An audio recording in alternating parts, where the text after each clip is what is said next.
Hi, it's Siobhan again, and today we're going to be talking about mindset on money or mindset of money. When it comes to money, where's our head at?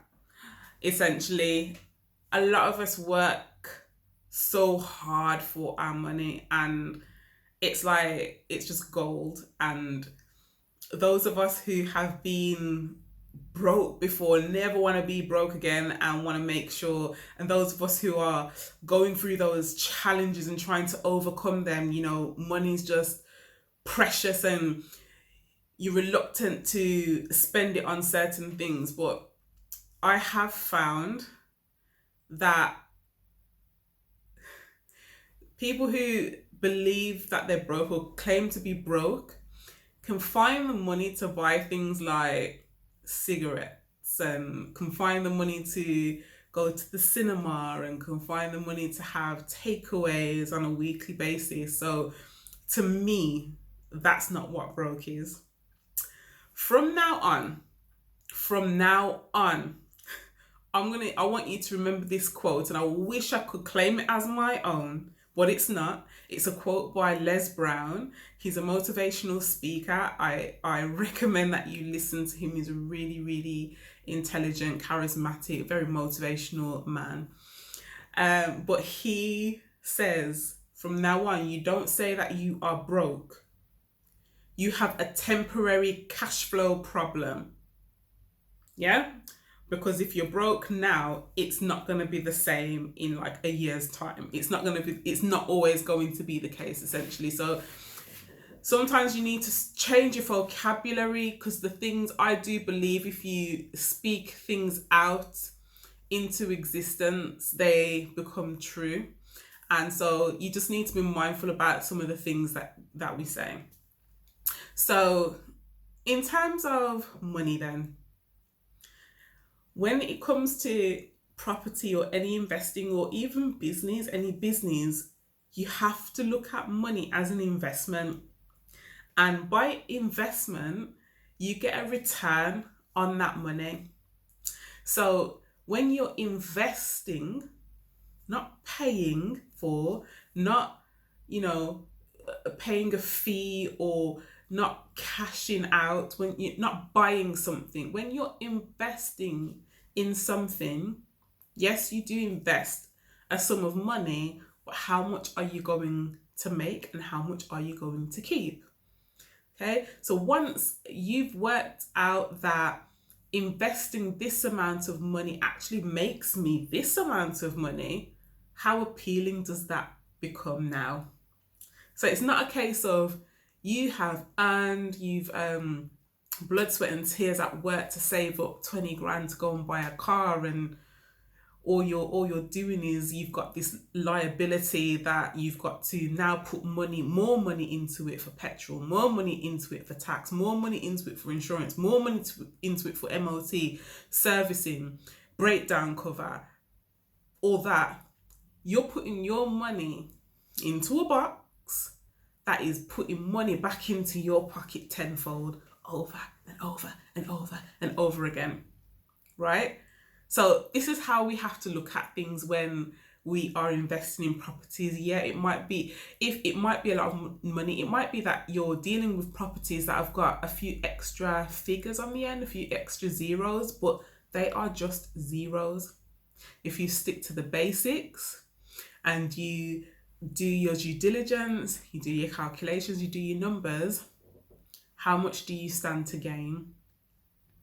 The other thing, in terms of not paying or investing in certain things, seeing things as investment, I hear a lot of people who try to save money by not doing things like hiring a gardener, for example.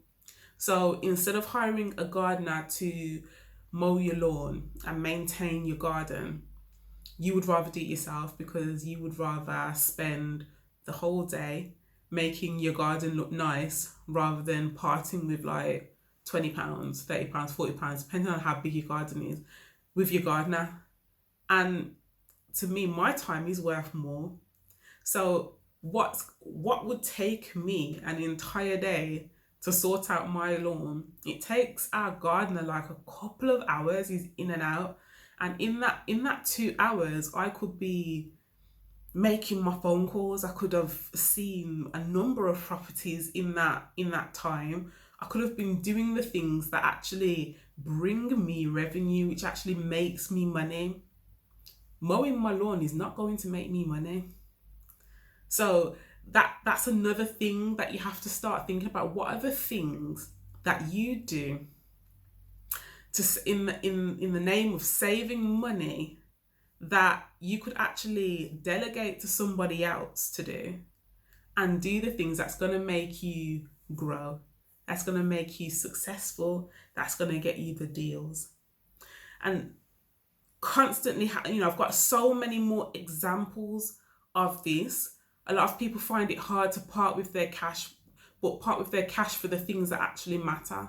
But they're quick to part with their cash for things that are not bringing real value to your life. Yeah, it might feel good for, in that moment, you might really enjoy yourself and feel good in that moment, but what are we trying to do? Why are you here? Why are you listening to me today? Why are you reading my emails every day? Why are you on the channel? Because you're looking for inspiration, you're looking for a way forward, you're looking for change, you're looking for a way out of your situation. And so you have to begin to change as well. Your mindset has to begin to change. Your environment has to change. You have to start talking to people who want to do better, who are doing better, for you to grow as well. So, I'm not, the sermon is over. I'm not going to go on for too long. I think I've really delivered what it is that I wanted to say. But please don't see money as an expense anymore, and really consider what it is that you're investing your money in. Are you investing it into something that's gonna give you wealth, or are you investing it into something that's just gonna take money out of your pocket? I don't want you to think, I know I use the example of the car, I don't want you to think that you shouldn't have cars. That is not what I'm trying to put across at all. I guess what I was trying to do is explain the difference between an asset and a liability, and that is what a car is. Our houses are liabilities, whether you like it or not. The house you live in is a liability, because it is, unless you have some sort of business which is giving you revenue from a part of your house, it's putting money into your pocket every single month, your house is a liability. And that's the reality of it. Sorry to break so many hearts, because I know for years we've been told that our houses are assets, but until they are putting money into our pocket, they are not assets, they are liabilities. So tomorrow I will be back with something else. I hope you guys are really enjoying these videos. Subscribe to the channel, like my posts, and if there's anything that you want me to talk about in more depth, let me know in the comments or email me. You've got my emails, and I will see you tomorrow. Take it easy. Bye.